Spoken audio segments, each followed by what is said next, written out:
ఆంధ్ర తెలంగాణలో తక్కువ ఫీజులతో high quality results ఇస్తున్న ఏకైక సంస్థ తిరుమల్ ఐఏఎస్ ఇన్స్టిట్యూట్. వంశీకృష్ణ గారు నమస్కారం మేడం. చిన్నపిల్లలు మనం చూస్తే స్ట్రెస్ ఈ మధ్య కాలంలో చాలా ఎక్కువైందని చెప్పొచ్చు. ఎడ్యుకేషన్కి సంబంధించి మనం ఏం మాట్లాడినా వాళ్ళకి కాస్త భయంగాను బెరుకుగాను యాంగ్జైటీ లెవెల్స్ పెరిగి స్ట్రెస్ అనేది వస్తుంది. అవును మేడం. దాన్ని పేరెంట్స్ ఇది స్ట్రెస్ కింద కన్వర్ట్ అవుతుంది, పిల్లలు తెలియకుండా ఒక పెయిన్ ఉందని ఏ విధంగా ఐడెంటిఫై చేయాలి అంటారు, దాన్ని ఓవర్కమ్ చేయాలి అంటే ఎలా? Yes madam. యాక్చువల్గా చాలా మందికి వాళ్ళు స్ట్రెస్లో ఉన్నారని మనం ఈజీగా ఫైండ్ అవుట్ చేయొచ్చు. ఎందుకంటే ఒకటి వాళ్ళ మాటల్లో తేడా కనిపిస్తుంది. ఒకవేళ స్టూడెంట్స్ అయితే ఎగ్జామ్ హాల్లో చెమటలు పట్టడం ఇట్లాంటివి జరుగుతుంది. అసలు ఈ స్ట్రెస్ అనేది ఎవరు కావాలని కోరుకోరు.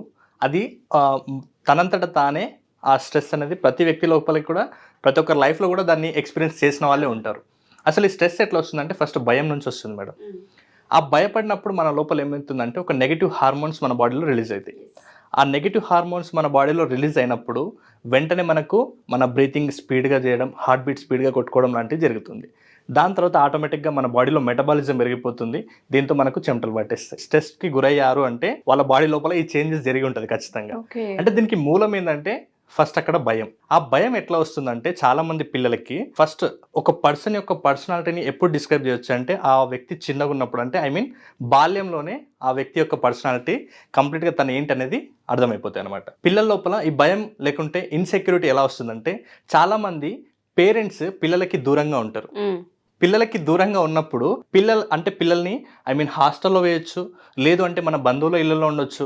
మొత్తానికి పేరెంట్స్ పిల్లలకి ఎప్పుడైతే దూరంగా ఉంటారో వాళ్ళ లోపల ఒక అభద్రతా భావం, అపనమ్మకం స్టార్ట్ అవుతుంది. ఇలా వాళ్ళ బాల్యంలో అలా అపనమ్మకం, అభద్రతా భావం వచ్చినప్పుడు ఇలాంటి వాళ్ళే మ్యారేజ్ అయిన తర్వాత ఎక్కువ డౌట్స్ క్రియేట్ చేసుకుంటారు. ఎక్కువగా అనుమానించడం ఇలాంటివి ఎక్కువ గురవుతుంటారు పిల్లల లోపల. రిలేషన్షిప్ దెబ్బతీస్తుంది. స్టడీస్ లో కూడా ఇవే డౌట్స్ రైజ్ అవుతుంటాయి. వీళ్ళకి ప్రతిదీ కూడా డౌట్ కాన్ఫిడెన్స్ ఉండదు. ఇప్పుడు ఎగ్జామ్ రాస్తుంటే ఎగ్జామ్ నేను పాస్ అవుతానా ఫెయిల్ అవుతానా ఇది ఒక డౌట్. ఈ డౌట్ తోటి ఏమవుతుంది, భయం స్టార్ట్ అవుతుంది. కాబట్టి ఫస్ట్ మాక్సిమం ప్రతి పేరెంట్ కూడా పిల్లలకి కొంచెం హాస్టల్ నుంచి దూరంగా, అంటే ఉన్నత చదువుల కోసం అయితే ఓకే, కానీ బాల్యంలో ఉన్నప్పుడే వాళ్ళ యొక్క కంప్లీట్ పర్సనాలిటీ అక్కడ డిజైన్ చేయబడుతుంది మీ చేతుల్లోనే. కాబట్టి దయచేసి పిల్లల్ని ఆ స్టేజ్లో చాలా జాగ్రత్తగా ఉంచండి. నెక్స్ట్ వచ్చేసి ఎందుకు ఈ నెగిటివ్ థాట్స్ అంటే రిపీటెడ్గా స్ట్రెస్కి గురవుతున్నారు అంటే ఫస్ట్ టైం మేనేజ్మెంట్ సరిగా చేయకపోవడం. టైంని సరిగా వాళ్ళు మేనేజ్ చేయరు. చాలా మంది అనుకుంటారు, ఇప్పుడు ఫర్ ఎగ్జాంపుల్ స్టూడెంట్సే తీసుకుందాం, ఎగ్జామ్స్ ఇంకొక 1 month తర్వాత ఉందిలేండి, 1 week తర్వాత ఉందిలేండి అని చాలా మంది నెగ్లెక్ట్ చేసేస్తారు. తీరా ఆ ఎగ్జామ్ టైం వచ్చినప్పుడు వీళ్ళు ఆ టైంని యూటిలైజ్ చేసుకోలేదు కాబట్టి తక్కువ టైంలోనే ఆ టాస్క్ని ఫినిష్ చేయాలనేది టార్గెట్ వీళ్ళ ముందర కనిపిస్తుంది. అంటే 1 week ఉన్నప్పుడు వీళ్ళు డిలే చేస్తారు. ఇప్పుడు 1 day 2 day ఉన్నప్పుడు పుస్తకాలు పట్టుకున్నప్పుడు ఏమవుతుంది, ఆటోమేటిక్గా ఆ టాస్క్ కంప్లీట్ చేయాలంటే వీళ్ళ దగ్గర సఫిషియెంట్ టైం లేదు. ఇప్పుడు టైం లేనప్పుడు ఆటోమేటిక్గా ఆ టాస్క్ని కంప్లీట్ చేస్తామా లేదనే ఒక డౌట్, భయం స్టార్ట్ అవుతుంది. సో ఆటోమేటిక్గా మళ్ళీ స్ట్రెస్ వస్తుంది. ఫస్ట్ పిల్లలకి భయం ఉన్నప్పుడు స్ట్రెస్గా ఫీల్ అవుతారు. తర్వాత అభద్రతా భావం అంటే ఇన్సెక్యూరిటీ ఉన్నప్పుడు స్ట్రెస్కి గురవుతారు. ఇంకొకటి వచ్చి టైంని కరెక్ట్గా మేనేజ్ చేయనప్పుడు. నెక్స్ట్ వచ్చేసి రిపీటెడ్గా నెగిటివ్ థాట్స్ వచ్చినప్పుడు. అంటే ఈ నెగిటివ్ థాట్స్కి నేను మళ్ళీ ఒక వీడియో చేద్దాం దీని మీద, అసలు నెగిటివ్ థాట్స్ ఎందుకు వస్తాయి అనేది. అయితే ఈ రిపీటెడ్గా వాళ్ళకి పేరెంట్స్ నుంచి ఉండొచ్చు, సబ్జెక్ట్ పరంగా ఉండొచ్చు, వాళ్ళంతటా వాళ్ళకి సెల్ఫ్ టాక్ కూడా ఉండొచ్చు. అంటే రిపీటెడ్గా నెగిటివ్ చేస్తున్నప్పుడు అంటే నేను పరీక్షలో బాగా రాయలేను, నేను రాసిన నాకు మార్క్స్ రావు, నేను అనుకున్న మార్క్స్ నాకు రావేమో, నేను చదివిన ప్రశ్నలు రావేమో, ఇలా రిపీటెడ్గా వీళ్ళు నెగిటివ్ టాక్ చేయడం వల్ల అది రియాలిటీలోకి నిజంగానే నెగిటివ్గా వస్తుంది.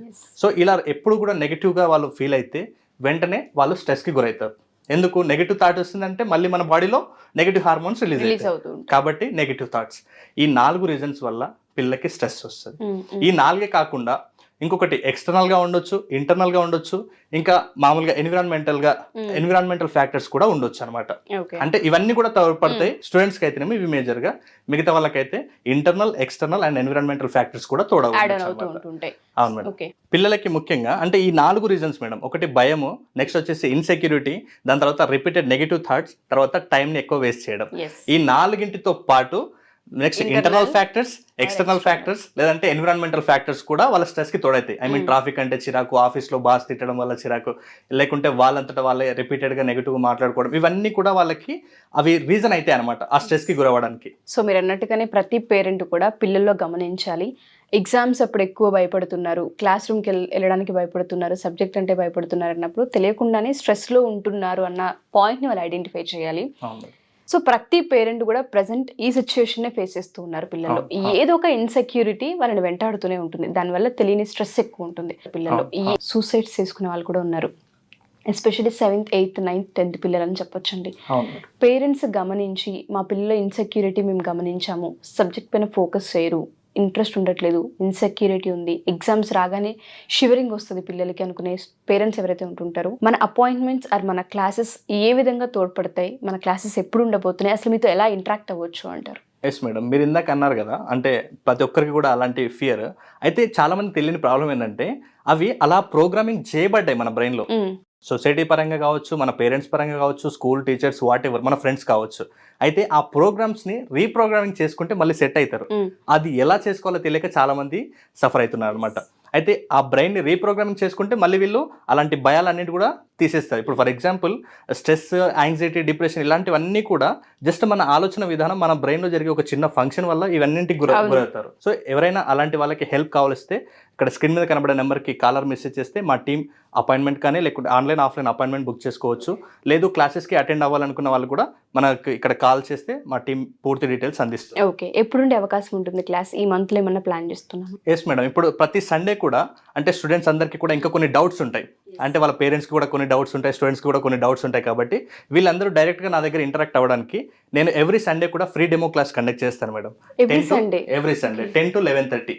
ఒకవేళ అందులో వాళ్ళకి డౌట్స్ క్లారిటీ వచ్చిన తర్వాత వాళ్ళ పిల్లలు కూడా ఇలాంటి కోర్స్ చేర్పిస్తే వాళ్ళు కూడా స్టడీస్ నుంచి అంటే స్ట్రెస్గా ఫీల్ అవ్వకుండా వాళ్ళు కూడా చాలా హ్యాపీగా స్టడీస్ని నడిపించడం కోసం మనం ఎవ్రీ మండే ఒక న్యూ బ్యాచ్ స్టార్ట్ చేయవస్తుంది. తప్పకుండా ఆ న్యూ బ్యాచ్లో ఆన్లైన్ కావచ్చు, ఆఫ్లైన్ కావచ్చు, మీ యొక్క ఆసక్తిని, మీ టైంని బట్టి అటెండ్ అవ్వచ్చు. షూర్ అండి. థ్యాంక్ యూ వంశీ గారు, thank you so much. So ఎవరైనా సరే స్టూడెంట్స్ అయినా పేరెంట్స్ అయినా మా ఈ ఎపిసోడ్ చూసిన తర్వాత పిల్లలు ఎగ్జామ్స్ టైంకి సంబంధించి, ఎడ్యుకేషన్కి సంబంధించి లేదా జాబ్స్కి సంబంధించి కూడా ఇన్సెక్యూరిటీ లేదా యాంగ్జైటీ లేదా స్ట్రెస్లో ఉన్నారు అని మీరు కనుక ఐడెంటిఫై చేస్తే ఖచ్చితంగా అపాయింట్మెంట్ త్రూ మీరు అప్రోచ్ అవ్వచ్చు. పర్సనల్ అపాయింట్మెంట్ ఇవ్వడం జరుగుతూ ఉంది. లేదా క్లాసెస్లోనే జాయిన్ చేయాలనుకుంటున్నాము, ఎడ్యుకేషన్కి సంబంధించి అవేర్నెస్ని క్రియేట్ చేయాలనుకుంటున్నాం పిల్లలకి, కొంత హ్యాండ్ రైటింగ్ కావచ్చు, లేదు అంటే మెమరీ పవర్కి సంబంధించి కావచ్చు అడుగుతూ ఉంటుంటారు. అవన్నీ కూడా ఈ ప్రతి క్లాస్లో చెప్పడం జరుగుతూ ఉంటుంది. ప్రతి Sunday free class, free demo ఉంటుంది. అది కూడా 10 to 11:30, గంటన్నర. ఈ గంటన్నర క్లాస్లో మీరు కావచ్చు, మీ పిల్లలు కావచ్చు జాయిన్ అయితే క్లాస్ ఏ విధంగా ఉంటుందన్నది మీకు క్లియర్గా ఎక్స్ప్లెయిన్ చేయడం జరుగుతూ ఉంటుంది. అది కనుక మీకు నచ్చితే ఖచ్చితంగా మండే నుంచి మళ్ళీ 7 days ఆన్లైన్లో క్లాస్ లేదా ఆఫ్లైన్లో క్లాస్ వంశీ గారు తీసుకుంటారు. ఎవరికైనా ఇంట్రెస్ట్ ఉండి మీరు జాయిన్ అవ్వాలి అనుకుంటే కింద స్క్రోల్ అవుతున్న కాంటాక్ట్ చేస్తూ వంశీకృష్ణ గారి మీకు పూర్తి వివరాలు అందిస్తారు. థ్యాంక్ యూ వంశీ గారు, thank you so much. Thank you madam.